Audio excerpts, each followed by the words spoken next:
Oi gente, como vocês estão? Sejam bem-vindos a mais um vídeo aqui do canal. E no vídeo de hoje eu vou comentar o que eu achei, fazer uma mini review e dar notinhas para todos os livros que eu li no mês de outubro.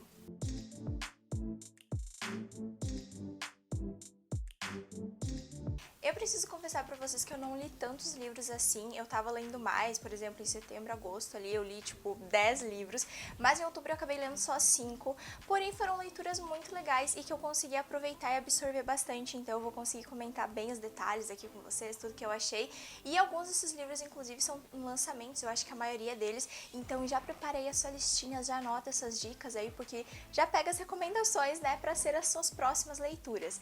Então é isso, gente, deixa o like, se inscreve aqui no canal se você ainda não é inscrito, convida todo mundo aí que você sabe que gosta de ler pra se inscrever aqui, entendeu? Porque não tem muito leitores, assim, eu sei que o nosso clube de leitores ele não é tão grande assim, né, infelizmente, mas vamos converter mais pessoas para esse universo dos livros. Então, e comenta aqui embaixo também quantos livros você leu em outubro, porque eu sou curiosa e eu quero saber.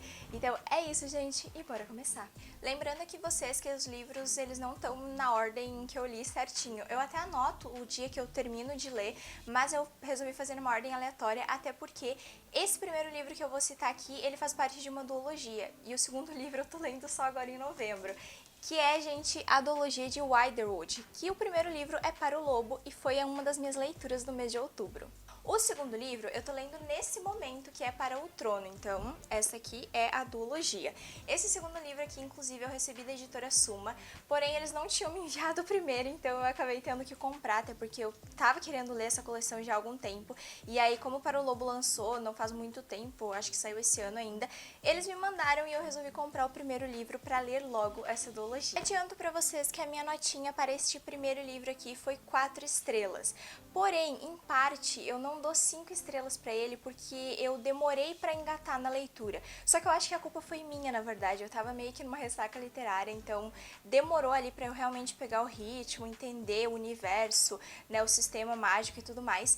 Mas de uma maneira geral, eu gostei muito dessa leitura. Porém, de uma maneira geral, eu gostei bastante da história. Eu confesso que a protagonista no começo ela não tava assim me pegando muito. Eu achei ela meio, né, que a Redaris, a Red, né?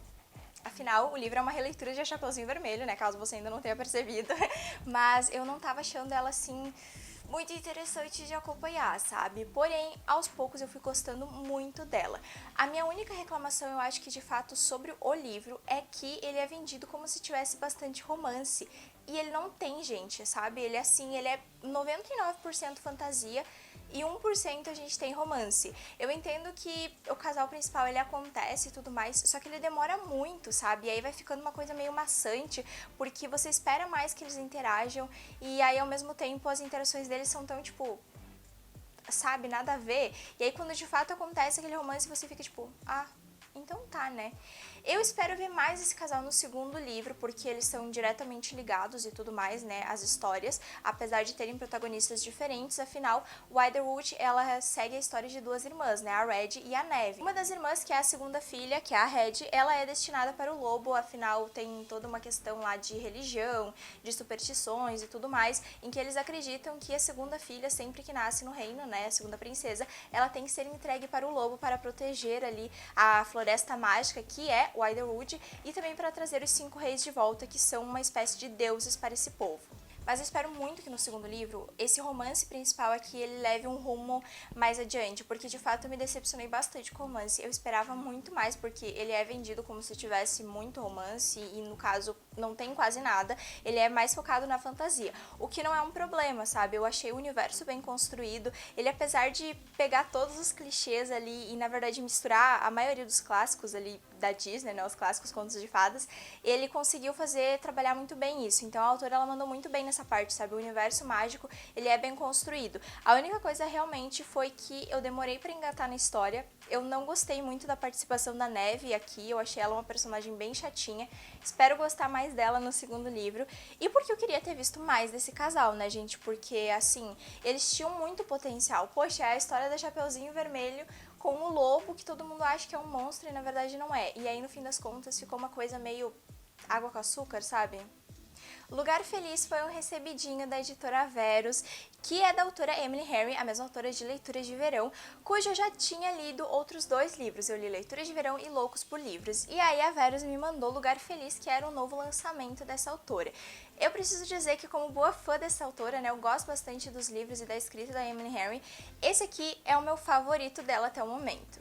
Diferente dos outros livros, Lugar Feliz ele tem uma narrativa muito mais madura, sabe? Ele é melhor construído, não fica tão focado só no casal principal, mas ao mesmo tempo explora muito bem a relação dos dois. Então eu achei que realmente é uma história sobre amadurecimento e me pegou mais, sabe? Eu achei que os outros livros dela, apesar de serem voltados para adultos, né? Porque no caso os protagonistas já são adultos, eles acabavam sendo meio, como é que eu posso dizer, meio bobinhos, assim, não necessariamente essa palavra, mas acho que vocês entenderam. Enquanto esse aqui, ele pesa mais a mão, sabe? Ele tem umas questões ali realmente mais adultas, com mais maturidade e tudo mais, então eu realmente gostei bastante desse livro, com certeza 5 estrelas. E como eles não contaram pros amigos ainda que terminaram, eles acabam tendo que meio que fingir que eles ainda estão namorando. Então, além de ser um amor de segunda chance, também tem um relacionamento falso ali no meio, que na verdade era um relacionamento real. E aí eles meio que não estão se bicando mais ali, sabe, os protagonistas, o casal principal, então eles ficam todo o tempo meio que brigando. Então tem o Enemies to Lovers também, tem meio que tudo assim que você imaginar. Ele realmente é um clichêzão, só que a autora conseguiu trabalhar os pontos assim, né, mais importantes e mais adultos da história muito bem.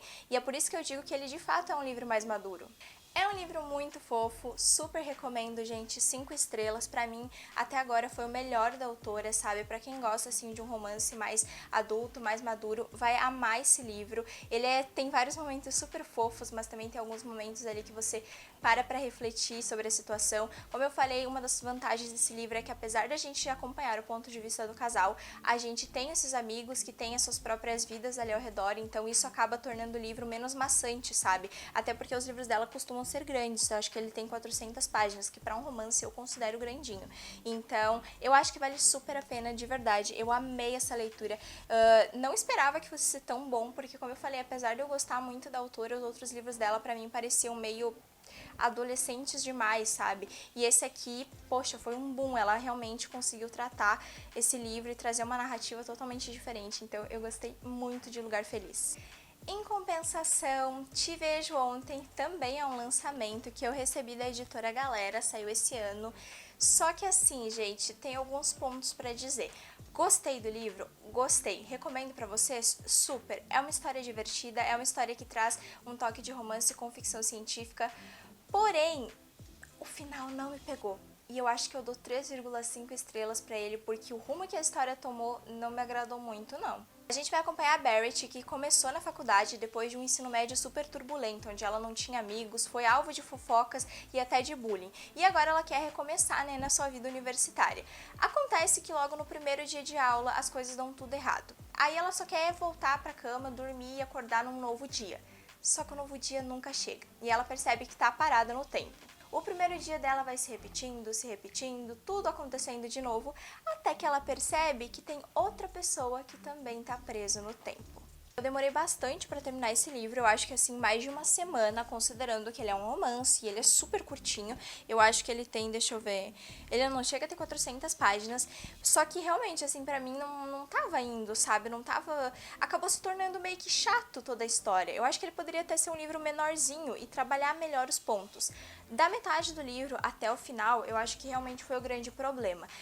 Tinha muita coisa pra acontecer, porque no começo do livro ele já te joga várias informações e várias coisas que você espera que sejam resolvidas ao longo da história, mas meio que não são, sabe? E aí eles vão arrastando, meio que empurrando com a barriga até, de fato, começar a surgir alguma coisa. E quando começa a surgir, não se resolvem as coisas. Meio que tudo vai se resolver nas últimas, sei lá, 10 páginas do livro, pra vocês terem uma noção. É muito rápido, gente. O final, assim, foi super corrido. É como se a autora tivesse feito ali só pra terminar a mesma história, sabe? Então isso aí me incomodou muito, porque, poxa, é um livro sobre viagem no tempo e sobre romance. Eu precisava de uma explicação um pouquinho melhor e de um final um pouquinho mais trabalhado. Então eu confesso que eu não gostei do final, eu não gostei da maneira corrida como ele foi feito. Apesar de eu ter curtido demais a proposta do livro, do começo até a metade do livro eu adorei. Os personagens também são legais, são ótimos e interessantes de você acompanhar. acompanhar, mas parece que meio que na metade da história a autora deu uma perdida ali, sabe? Ela meio que ficou sem saber o que fazer, acabou repetindo muitas vezes aquilo, e aí chegou no final da história e parece que o final foi, vamos terminar logo esse livro e mandar publicar, porque não foi muito legal assim, não. Mas, de uma maneira geral, a proposta do livro é muito legal. Eu acho que vale super a pena a leitura. Talvez até muitas pessoas aí gostem e tudo mais. Ela escreveu um outro livro antes e, assim, eu não li ainda, então eu não posso opinar. Mas eu gostei da escrita da autora, assim, eu engatei na história bem rapidinho. Não foi nada difícil de fazer. E, realmente, a minha única reclamação é porque ele ficou meio maçante. E o final eu não gostei. Mas de uma maneira geral, eu acho que valeu muito a pena a leitura e eu recomendo aí pra vocês, porque cada experiência é uma experiência. A escolha do verão também foi um recebidinho. Inclusive, eu acho que de outubro... Gente, minhas leituras de outubro todos foram livros recebidos de editoras, mas não deixa de serem leituras incríveis, né? Até porque eu recebo pra ler e justamente recomendar aqui pra vocês, né? Dar minha nota e minha opinião. E a escolha de verão foi um recebido que eu recebi. Isso é meio óbvio, né? Mas enfim, da editora Thomas Nelson Brasil, e ele é um livro de fantasia nacional. Eu confesso que eu não tava, assim, esperando que esse livro fosse tão bom. Já adianto aí pra vocês, nota 4,5, 100%. Esse livro é ótimo, tem algumas ressalvas, mas eu confesso que, assim, eu tava com um pezinho atrás. Ele tem forte inspiração em As Crônicas de Nárnia, porém ele é considerado uma fantasia cristã. Como eu não sigo nenhuma religião, nem nada do tipo, acaba ficando meio, né, tipo... né, sei lá, eu às vezes acabo não pegando as referências. Apesar de amar muito As Crônicas de Nárnia, eu sempre considerei apenas uma fantasia. Eu sei, inclusive tem vídeo aqui no canal sobre as alegorias cristãs e tudo mais, porque o C.S. Lewis era cristão obcecado e coisas do tipo, mas de uma maneira geral, ele é só uma fantasia, a saga inteira, sabe? Você pode ser da religião que for, você pode ler As Crônicas de Nárnia, talvez você nem perceba as referências e tá tudo certo. Eu tava com um pouquinho de receio de ler esse livro e não ser a mesma coisa, sabe? De ser, sei lá, uma bíblia traduzida para um gênero de fantasia. Mas não, assim como As Crônicas de Nárnia, a escolha de verão foi lá e me surpreendeu e trouxe de fato uma história que, se você é cristão, você vai entender as referências. Mas se você não é, tá tudo certo também, porque é uma fantasia incrível e épica de se ler. Ele é um livro de fantasia infanto-juvenil que tem uma jornada de herói, com o protagonista Beor, que é um menininho que vive ali, né, numa vila meio que isolada de todo o resto do mundo, onde as pessoas nunca saem daquele lugar. Até que o tenebroso inverno chega até a vila, algo que eles nunca tinham visto antes, porque eles só viviam no verão. E agora eles têm uma escolha que é ou morrer ali na vila, ou morrer tentando sair. E aí o Beor acaba, né, tendo essa ideia de sair ele atrás do verão e trazer ele de volta pra vila para que sua família consiga sobreviver. Ele vai conseguir fazer isso, só que com muitas ressalvas e muitos perigos e muitas coisas ali no meio. Ele sai nessa jornada em busca do verão, em busca do sol de volta, para proteger as pessoas que ele ama. Esse livro é 100% a jornada do herói, e assim, ele é um Percy Jackson da vida, tem referências ali a todos esses livros que a gente já conhece, então referência a Percy Jackson, a Harry Potter, As Crônicas de Nárnia e até mesmo ao Senhor dos Anéis, que foi algo que eu gostei demais. Eu vi muita semelhança com o Senhor dos Anéis, apesar da autora falar que ele é mais inspirado em As Crônicas de Nárnia, mas a escrita dela é muito boa, sabe? Em vários momentos, assim, me lembrava um pouquinho da escrita do Tolkien, e considerem isso um baita elogio, afinal ele é o pai da fantasia, né?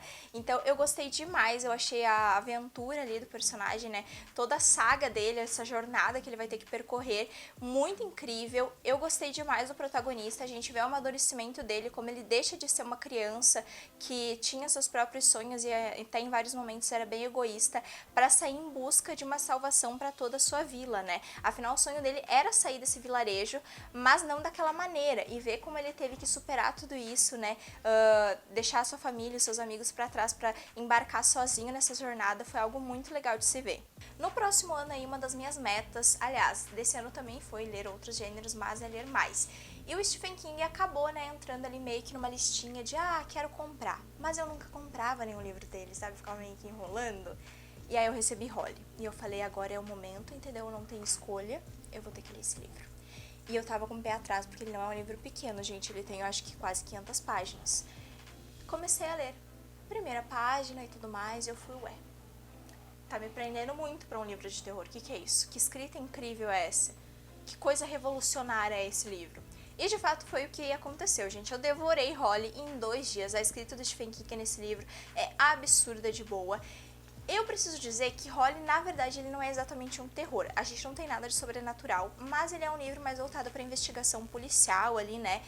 Toda essa questão, assassinatos, desaparecimentos, sequestros e tudo mais. Afinal, a Holly, ela é uma detetive. A gente acompanha no enredo principal quando a Holly, ela tá vivendo um momento difícil porque ela acabou de perder a sua mãe pro Covid. Ela era uma negacionista, acabou não se vacinando e acabou morrendo. Agora a Holly tá tendo que lidar com tudo isso, mais a questão de herança, o que que tem, o que que não tem, vender casa e tudo mais. E ela não tá pegando nenhum caso na sua agência, que é a agência de achados e perdidos, porque o seu sócio também tá com Covid em quarentena, então ela meio que tá trabalhando sozinha. Só que um belo dia ela recebe uma ligação meio que desesperada de uma mãe cuja filha desapareceu há mais de 3 semanas. Só que quando ela começa a investigar, ela vai acabar descobrindo que talvez não seja apenas sobre um sequestro, mas que seja muito pior. E ainda pior do que isso é que talvez não seja apenas uma pessoa desaparecida, mas sim uma rede inteira de pessoas que desapareceram sem nenhuma ligação, mas que tem alguma coisa em comum, que obviamente é o criminoso. Eu confesso que um dos pontos que eu esperava era que não fosse me entregar quem eram os culpados assim de cara.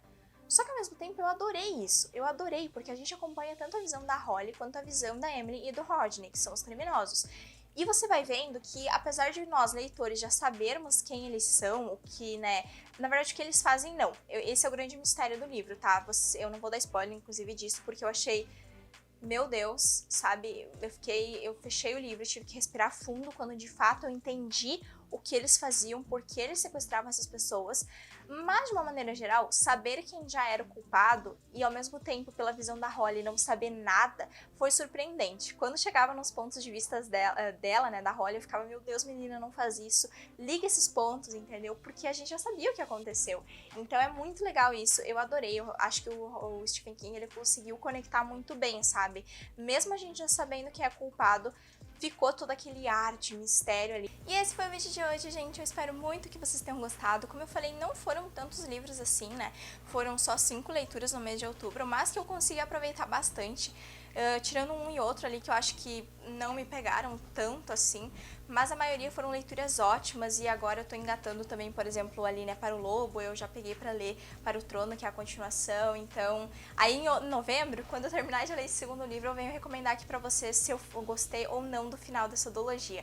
Mas de uma maneira geral, eu gostei, toda leitura é sempre válida, toda leitura vale a pena, mesmo que a gente não goste muito do livro. Afinal, né, gente, é sempre uma experiência, mais conhecimento e descobrir coisas novas. Então é isso, eu espero que vocês tenham gostado, comenta aqui quantos livros você leu em outubro. É isso, gente, deixa o like e não esquece também de me seguir nas redes sociais. Até o próximo vídeo e tchau!